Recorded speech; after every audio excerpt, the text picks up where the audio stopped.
guys, attention just for a second. I just need to tell you that a group just met here in Canada, and they're trying to get rid of your sovereignty, merging you with the U.S. and Mexico. See, it's not funny. I'm serious. And your news isn't going to tell you about this. This is deadly serious, so I'm just letting you know, and I'm telling you about it. As they say, they are the guys that run the world. They make the decisions for we, and we just carry it out. Sir, did you hear about the Bilderberg Group meeting here in town, the 120 most elite people in the world? No. Hey, did you know that the elite's meeting here in town right now? Have you heard about it? The 120 crime bosses? None of you heard of it? None of you guys have heard of the Bilderberg Group? They're meeting right now. In the city, around 10% of the people were aware of the New World Order agenda. When we traveled to Parliament, close to half of the people we randomly spoke to were informed.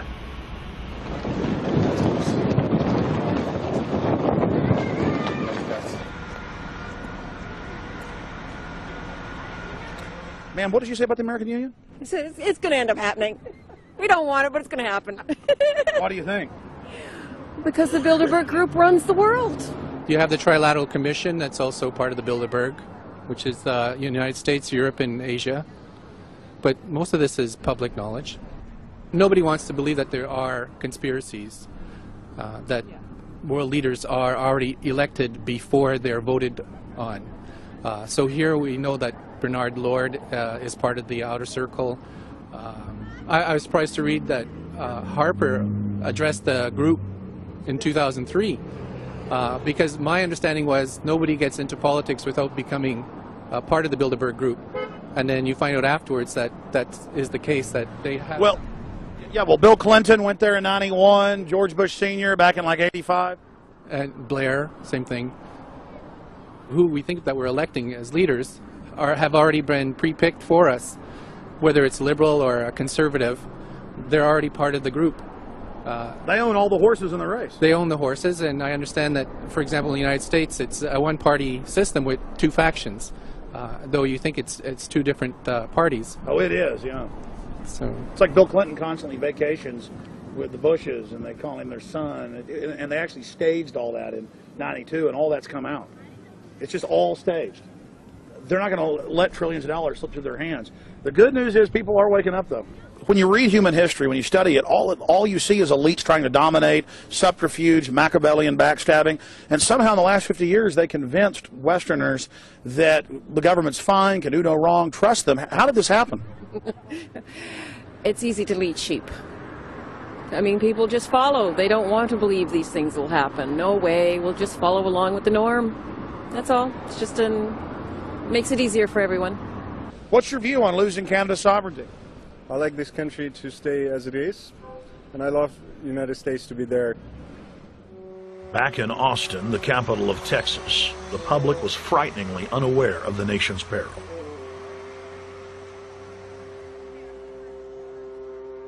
Have you heard about the North American Union? Not really, no. I don't watch TV. No, I haven't. Interesting. I was not aware of that. I don't know exactly what you mean, so... I don't think there's going to be a merger of the three nations. No, I have not. No. No, I didn't know this was happening, so... No. Yes, I have. I have it. Oh, you have heard about it? Yes. After that big rally the other day, don't know about it? Don't know about it. No, I have not. Have you heard of the European Union? I have, yes.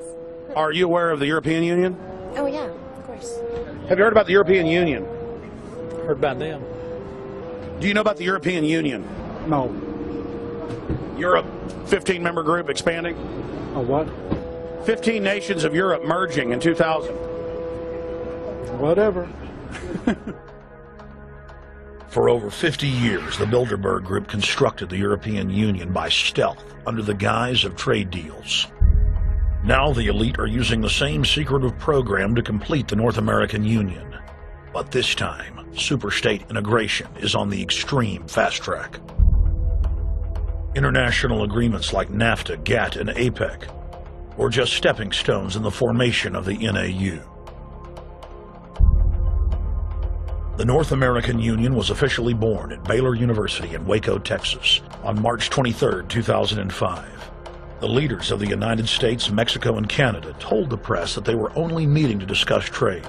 It soon leaked that a secret meeting had been held during the Security and Prosperity Trilateral Summit. The three governments had refused to release the secret agreement to the people. In September of 2006, their treasonous operation was blown wide open. From September 12th to September 14th, in Banff, Canada, hundreds of elected and appointed government leaders from Canada, Mexico, and the United States met in secret. On the last day of the conference, someone inside the secret North American Union Forum leaked the agenda. The front pages of newspapers across Canada carried the story. The Judicial Watch Foundation submitted Freedom of Information Act requests to obtain the full agenda and minutes of the secret assembly. Many federal agencies refused, citing national security. The foundation finally succeeded and did receive thousands of pages of documents. The documents marked unclassified are the blueprints of a shadow government ruling by bureaucratic and executive fiat. The pages chronicle an already operating North American Union. Transportation, law enforcement, agriculture, regulation, banking, manufacturing, construction, education, immigration, and even the military are being merged with no input from the people or their elected representatives in Congress and Parliament. One of the first items on their agenda was to stress how important it was that their plan, quote, be carried out by stealth. The controllers also talked about exploiting the public's fears of climate change to push a continent-wide tax to fund the new government. Globalist tool Robert Pastor is incessantly paraded on the world stage as the man behind the North American merger.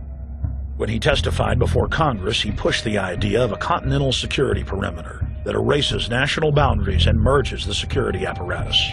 The best way to secure the United States today is not at our two borders with Mexico and Canada, but at the borders of North America as a whole.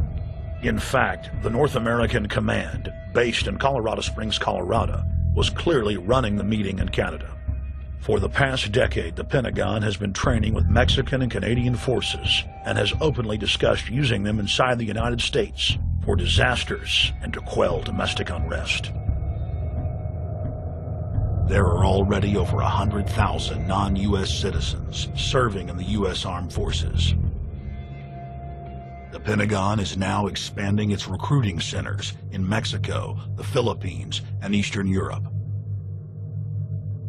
Big city police departments nationwide are lobbying to change laws so they can recruit non-citizens to join the police force.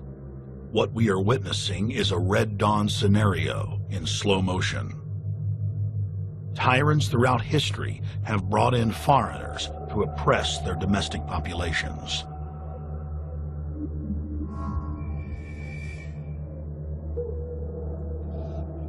When their coup by stealth was exposed, the three governments went into damage control mode. The Security and Prosperity Partnership quickly staged a show summit that was held in Ottawa, Canada in February of 2007. It is the only way that we can achieve security and prosperity for our people is through this cooperation. We actually occupy one physical space, the North America. We've also had a chance as foreign ministers to talk about how we cooperate in the region and indeed in the world. Protesters who were upset about losing their countries and freedoms were not tolerated. A couple of weeks ago, Al-Qaeda supposed whatsoever, the Security and Prosperity Partnership has been signed without any sort of prominent degree. Globalist publications have been open with their frustration that the population has not bought their latest PR stunt. As integration inside the European and American unions accelerates, the superstates themselves are being merged. On April 30th, 2007, a summit was held at the White House. The Security and Prosperity Partnership's secretive approach had alarmed the public. So this time, President Bush, German Chancellor Merkel, and EU Commission President Barroso hid their treachery in plain sight. I thank the Chancellor and Josie very much for the transatlantic economic integration plan. And for that too, we need to develop a common market, common standards. So this is indeed a very important agreement, and an agreement that also brings with it a Transatlantic Economic Council to be a permanent body with senior people on both sides of the Atlantic that will look at all those issues in a concrete manner, in which way we can make it move forward. The BBC reported that the US and EU had agreed on a single market. By announcing a new economic community integration, they were simply repeating what had been done in America and the EU on a larger scale. The accord states that the two blocs will aggressively push regulatory convergence in more than 35 areas, from financial services, intellectual property, military, education, mergers and acquisitions. They also agreed to jointly push a global carbon tax. We recognize that we have a problem with greenhouse gases. We agree there is a global threat, it's a serious threat. We agree there is the need to establish a limit to greenhouse gases. We need to discuss the possible pricing of CO2. How can we translate this into a market economic compatible scheme? We have agreed to establish a high-level group, a forum. This EU-US result is translated into the G8, debated together with the outreach countries, China, South Africa, Brazil, among others, and India. A global solution to a global problem. If Bilderberg succeeds, America falls. All the victimized countries lose their sovereignty. Bilderberg is not a person, it's not an idea, it's an ideal, a very powerful group of people working together and from the positions of ultimate and absolute power, destroying every constitution on earth, no matter how powerful the constitution of the nation is. That's what these people do. The African Union arose out of the African Economic Community, set up in the early 1980s. The African Union is financed by a consortium of international bodies, governments, and corporations. The African Union Army serves as an enforcement arm for the New World Order's exploitation of Africa. In Asia, APEC and ASEAN have announced plans to form the Asian Union, consisting of Asian and Pacific nations, having more than 3 billion people within its borders. APEC will become the Asian Pacific Union, and the world is to be divided into 3 great regions for the administrative convenience of the world government in which the UN is to evolve. As the unions form individually, they are simultaneously merged to form the first planetary government. They're trying to destroy every nation on earth which is trying to promote progress, because these people basically they are landowners. They don't need progress because they control the land. If you take the most powerful man in London, the people who belong to the Council and the Committee of 300, who belong to the Bilderbergers, you know, the British royalty, the Guelphs, the black nobility of Venice and Genoa, these people, they're landowners. The New World Order is the Old World Order. I mean, it's just the names have changed, the appearances have changed, but the concept hasn't changed. The idea is still to bring the men back, kicking and screaming back to the Middle Ages, post-industrial age world order. One of the things that is very shocking to most Americans is the fact that the United Nations Global Biodiversity Assessment, which came out in 1995, clearly shows that in order to protect planet Earth, we have to go back to a feudal system. They actually said that in the document.